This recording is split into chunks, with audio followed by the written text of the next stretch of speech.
তো ভালো বন্ধুরা, ওয়েলকাম ব্যাক। তো চলে এসেছি আরও একটা নতুন ভিডিওতে। আর আজকে কিন্তু এই ভিডিওতে মোহামেডান স্পোর্টিং ক্লাবকে নিয়ে কিছু আপডেট দেওয়ার আছে। তো সেই আপডেটটাই কিন্তু তোমার সঙ্গে শেয়ার করব। তো তার আগে বলে দিই, যারা এখনো অব্দি চ্যানেলটাকে সাবস্ক্রাইব করো বন্ধুরা, তো অবশ্যই নিচে লাল রঙের সাবস্ক্রাইব বাটনটা ক্লিক করে কিন্তু সাবস্ক্রাইব করতে ভুলো না। আর যারা এখনো অব্দি ফেসবুক পেজটা ফলো করেনি, তারা কিন্তু অবশ্যই গিয়ে ফেসবুক পেজটা কিন্তু ফলো করতে একদম ভুলবে না। তো এবার চলে আসি মোহামেডান স্পোর্টিং ক্লাবের আপডেটটা নিয়ে।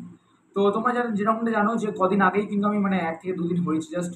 তো তোমাদের আমি আপডেট দিয়েছিলাম যে মোহামেডান স্পোর্টিং ক্লাবের ডিফেন্সিভ মিডফিল্ডের প্লেয়ার মোহাম্মদ আব্দুল কাদিরি। তো এই প্লেয়ারটি কিন্তু তোমার একটা ইঞ্জুরি হয়েছে, এসিএল ইঞ্জুরি, যে কিন্তু 2 থেকে 3 মাসের জন্য প্রায় বাদ হয়ে গেল, 3 থেকে 4 মাস কিন্তু অলরেডি বাদ হয়ে গেছে। সেরকমটা কিন্তু তোমাদের আমি জানিয়েছিলাম।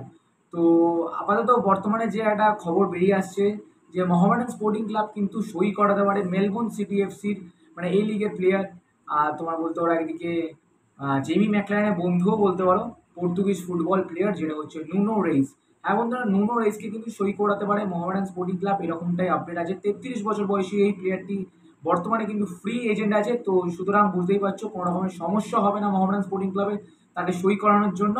আর সব থেকে ভালো বিষয় এটা হচ্ছে যে এই যে প্লেয়ারটি নুনো রেইস, সে কিন্তু তোমার সেন্টার ব্যাকেও খেলতে পারে, প্লাস তোমার দরকার পড়লে সে কিন্তু ডিফেন্সিভ মিডফিল্ডেও খেলতে পারে।